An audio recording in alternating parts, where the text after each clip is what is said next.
আসসালামু আলাইকুম রহমতুল্লাহি ওবারাকাতুহু। দুরূদ পাঠ করা মুসলমানের একটি গুরুত্বপূর্ণ ইবাদত। জীবনে অন্তত একবার দুরূদ পাঠ করা ফরজ। কোনো ফকিহের মতে এটি ওয়াজিব।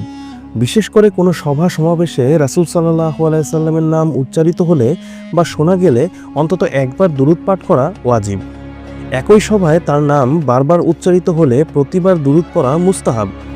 যে ব্যক্তি যত বেশি দুরূদ পাঠ করবে তিনি তত বেশি পবিত্র কোরআনের নির্দেশ অনুযায়ী আল্লাহর আনুগত্যকারী বলে গণ্য হবেন। দুরূদ পাঠের রয়েছে অসংখ্য উপকারিতা ও ফজিলত। আজ আমরা দুরূদ পাঠের 10টি গুরুত্বপূর্ণ কারণ ও ফজিলত নিয়ে আলোচনা করব। 1. আল্লাহর রহমত লাভ।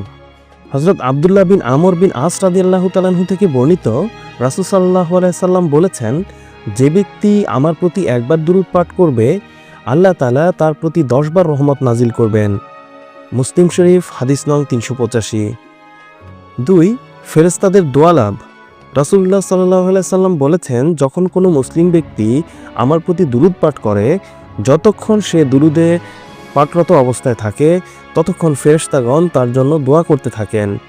ইবনে মাজাহ হাদিস নং 907 এবং মুসনাদে আহমদ হাদিস নং 187 দ্বিতীয় খণ্ড। 3. পাপমোচন ও মর্যাদা বৃদ্ধি। রাসূলুল্লাহ সাল্লাল্লাহু আলাইহি সাল্লাম বলেছেন, যে ব্যক্তি আমার ওপর একবার দুরূদ পাঠ করে তার জন্য আল্লাহ 10টি রহমত বর্ষণ করেন, তার 10টি পাপ মোচন করেন এবং তার মর্যাদা 10 ধাপ উন্নীত করেন। মুসনাদে আহমদ 4 নং খণ্ড হাদিস নং 29, নাসাই হাদিস নং 1297। 4. নবীজির নৈকট্য লাভ। রাসূলুল্লাহ সাল্লাল্লাহু আলাইহি সাল্লাম বলেছেন, যে ব্যক্তি আমার উপর সবচেয়ে বেশি দুরূদ পড়বে কিয়ামতের দিন সেই ব্যক্তি আমার সবচেয়ে নিকটবর্তী হবে। তিরমিজি হাদিস নং 484।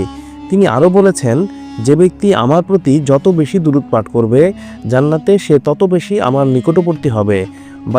বাইহাকি আস-সুনানুল কুবরা 3য় খণ্ড হাদিস নং 249। 5. কিয়ামতের দিনে নবীজির শাফায়াত লাভ।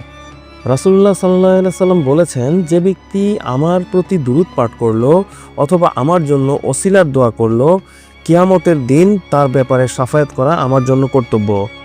মুসলিম শরীফ হাদিস নং 385, আবু দাউদ হাদিস নং 527। 6. রাসূলুল্লাহ সাল্লাল্লাহু আলাইহি সাল্লামের কাছে দুরূদ পৌঁছায়। রাসূলুল্লাহ সাল্লাল্লাহু আলাইহি সাল্লাম বলেছেন, তোমরা আমার প্রতি দুরূদ পেশ করো, কারণ তোমরা যেখানেই থাকো না কেন তোমাদের পেশকৃত দুরূদ আমার কাছে পৌঁছায়। আবু দাউদ হাদিস নং 1047, 2052, নাসাই হাদিস নং 1678। 7. চিন্তা দূর হয় ও উদ্দেশ্য পূরণ হয়। হযরত উবাই ইবনে কাব রাদিয়াল্লাহু তাআলা আনহু থেকে বর্ণিত, তিনি রাসূল সাল্লাল্লাহু আলাইহি সাল্লামের কাছে বললেন, আমি আপনার উপর অনেক বেশি দুরূদ পাঠ করি, আপনার জন্য কতটুকু সময় নির্ধারণ করব? রাসূলুল্লাহ সাল্লাল্লাহু আলাইহি সাল্লাম বললেন, তোমার যা মন চায়, যদি আরও বেশি করো তা তোমার জন্য কল্যাণকর হবে। সাহাবী বললেন, আমি আমার সবটুকু সময় আপনার উপর দুরূদ পাঠের জন্য নির্ধারণ করব। রাসূলুল্লাহ সাল্লাল্লাহু আলাইহি সাল্লাম বললেন, তবে তোমার চিন্তা ও ক্লেশ দূর হবে এবং গুনাহ মাফ হবে। তিরমিজি হাদিস নং 2457। 8. অন্তর পবিত্র ও পরিচ্ছন্ন হয়। রাসূলুল্লাহ সাল্লাল্লাহু আলাইহি সাল্লাম বলেছেন, তোমরা আমার প্রতি দুরূদ পাঠ করো, নিশ্চয়ই আমার উপর দুরূদ পাঠ করা তোমাদের অন্তরে পবিত্রতা আনে। সিলসিলাতুল সহিহা হাদিস নং 3268। 9. দোয়া কবুল হয়। রাসূলুল্লাহ সাল্লাল্লাহু আলাইহি সাল্লাম বলেছেন, প্রত্যেক দোয়া দুরূদ না পাঠ করা পর্যন্ত আড়াল করে রাখা হয়।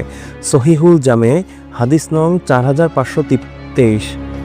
হযরত ওমর ইবনে খাত্তাব রাদিয়াল্লাহু তাআলা আনহু বলেছেন, যতক্ষণ পর্যন্ত তুমি রাসূল সাল্লাল্লাহু আলাইহি সাল্লামের উপর দুরূদ না পড়বে তোমার দোয়া আসমানে যাবে না। তিরমিজি খণ্ড 1 হাদিস নং 110। 10. গরিবের দুরূদ পাঠ সাদাকা স্বরূপ। হযরত আবু সাঈদ খুদরি রাদিয়াল্লাহু তাআলা আনহু থেকে বর্ণিত, রাসূল সাল্লাল্লাহু আলাইহি সাল্লাম বলেছেন, যে মুসলমান দান করার সামর্থ্য রাখে না সে যেন দুরূদ সহ দোয়া পাঠ করে, এটি তার জন্য সাদাকা স্বরূপ হিসেবে গণ্য হবে। ইবনে হিব্বান খণ্ড 3 হাদিস নং 185। দুরূদ পাঠ শুধু একটি ইবাদত নয়, এটি আল্লাহর রহমত, পাপমোচন, মর্যাদা বৃদ্ধি এবং রাসূল সাল্লাল্লাহু আলাইহি সাল্লামের নৈকট্য অর্জনের অন্যতম মাধ্যম। মুসলিম জীবনে এর গুরুত্ব অপরিসীম। আল্লাহ তাআলা আমাদের সবাইকে দুরূদ পাঠের তৌফিক দান করুন। আমিন।